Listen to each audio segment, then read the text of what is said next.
Hare Krishna, Namaste. The question is, why do people look up the sky when they refer to God, when they pray to God or think of God?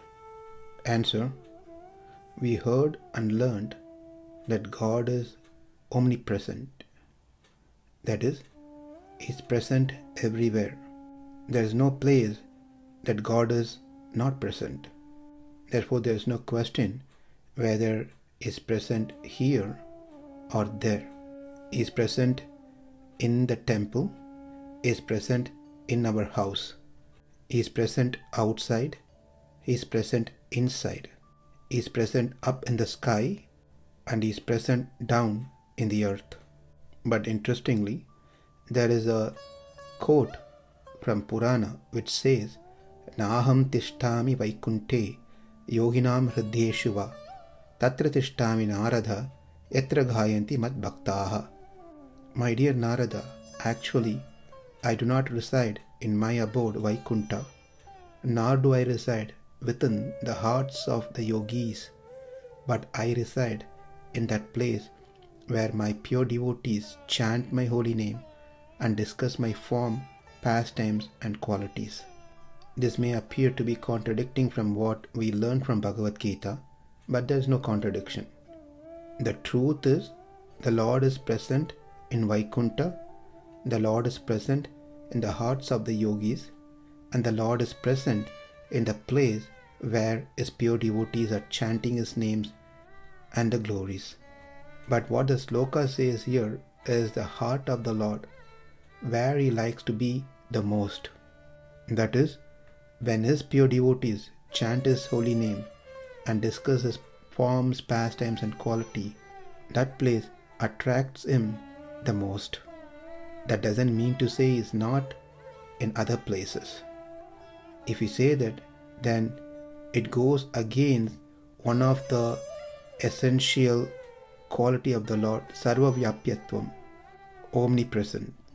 First, we wanted to make sure this is very clear. Now, let's get back to the original question. Why do people look up the sky when they pray to God or think of God or refer God? The answer is given in the 15th chapter of Bhagavad Gita in 16th and 17th sloka. Dvavimo purusho loke ksharakshakshara yevacha kshara sarvani bhutani kutasto akshara uchyate uttama purushastvanyah paramatmetyudahritah yo lokatrayamavishya bhivartavyaya ishvaraha. There are two classes of beings, the fallible and the infallible. In the material world, every living entity is fallible, and in the spiritual world, every living entity is called infallible. Besides these two, there is the greatest living personality, the Supreme Soul, the imperishable Lord Himself, who has entered the three worlds and is maintaining them. And then Krishna continues in the 18th sloka of the 15th chapter saying, Yasmat ksharam atitoyam aksharaadapi chotamaha atosmi loke vedecha pratitah purushottamaha. Because I am transcendental, beyond both the fallible and the infallible, and because I am the greatest, I am celebrated both in the world and in the Vedas as that supreme person. So in this chapter, Krishna directly talks about Himself as the supreme person, Purusha Uttama, Purushottama. In the creation, everything can be categorized into three main elements. One, Achit, the matter, which doesn't have life and doesn't have knowledge. Two, the Chit, the spirit soul, which has life, which has knowledge. Number three, Ishvara, the controller, who is also a conscious entity, but he is supremely conscious, and he is the controller of the below two, that is Achit, matter, and Chit, spirit soul.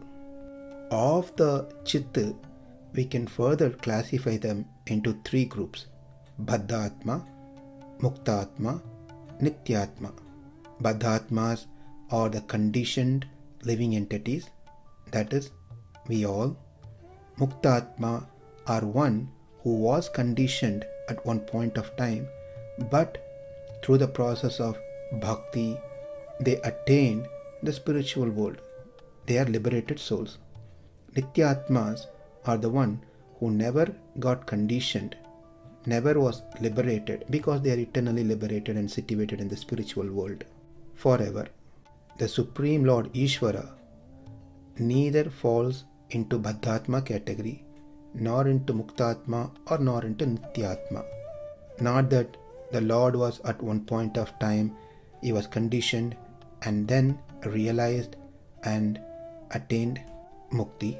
Not that he is a Nityatma, eternally liberated soul in the spiritual world. The eternally liberated souls in the spiritual world are so because of the Sankalpa of the Lord. That's all.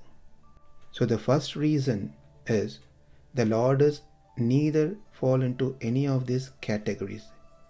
Baddhatma, Muktatma, Nityatma, and of course is above the Achit, the Prakriti, the material nature. This is one reason why one naturally look up the sky as an indication that he is greater than Chit and Achit, because he is Ishvara, controller of both Chit and Achit. Second reason, when a person is fallen into a dark, deep, dry well, he will not look down. He is already fallen. He will not look on the sides. He will not look within himself. He naturally tends to look upward. The person who has fallen into a well will look up to see if there is someone who can help him and lift him up, save him from this well. We all have fallen into this dark, deep material well. Whether we realize that or don't, when we look up, that symbolizes or represent the situation that we are in. Because everyone in this creation, within this Prakriti, are fallen. It doesn't matter whether we are in India or in America or in any part of the world. It doesn't matter if we are in Swargaloka or even in the topmost planet within this material universe, Brahmaloka. We all are fallen, except the exceptional cases, the gurus and acharyas who are specially appointed to deliver us from this deep well. We are not going to discuss about that here, as that is out of scope for this question. So this is the second reason why we look up, is because we are all fallen into the well, the material world, and we look up for help from the Lord, because he never fallen into this world and he will never fall into this world. Therefore, we can only reach out to one who has not fallen into this material world, into this deep well, and that is the Supreme Lord. Only he can save us. Everyone else are also in the same condition as ours, in a different degrees. We are all fallen into this pool because of our karma, and we've been influenced by the three modes. But the Lord is free of karma and never get influenced by the three modes, and he is above all this. Therefore, we look up the sky. The third reason, whenever we see someone has a good quality, we consider that person to be great, special, and certainly think that person as above us. It is said, Akila heya pratyanika kalyanaika thana svetara samasta vastu vilakshana ananta jnananandaika swarupa. The Lord is free of any kind of dosha, any kind of faults. We, the living entities, are conditioned. We associate with this Prakriti, but the Lord has nothing to do with this Prakriti. The Lord is full of auspicious qualities. He is a single repository of all good qualities. In this world, no one is loaded with all the good qualities. We cannot say this person has unlimited, unbound good qualities. Even if someone has a good quality, it has a limitation. It is not boundless. But the Lord is Kalyane Katana. He is a repository, single repository of all auspicious qualities. And those qualities are eternal, boundless, and countless. We also have unlimited qualities, boundless qualities, countless qualities, but they are not good qualities. Ahamasmi aparada chakravarte karunetum cha guneshu sarvabhaume. It is said that I am also Chakravarti. Lord, you are also Chakravarti. I am Chakravarti of all aparada, offenses. Whereas my Lord, you are Sarvabhaume. You are the greatest Chakravarti of all the wonderful, auspicious, good qualities.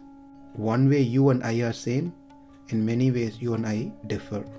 Therefore, this is a third reason why we look up the sky, because He is the abode of all auspicious qualities and is free of any false dosha. Now, you may ask a question, well, anyone who looks up the sky, does they understand all this and then look up? Answer is not necessary.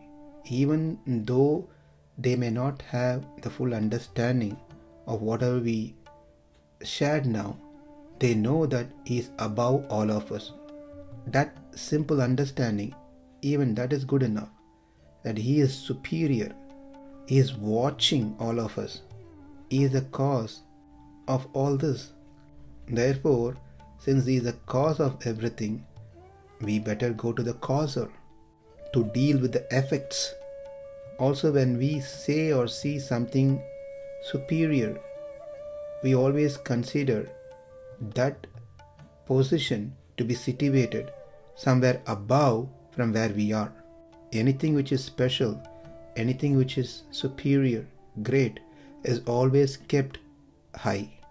Therefore, that's a simple reason why people generally look up the sky when they think, pray, or refer God.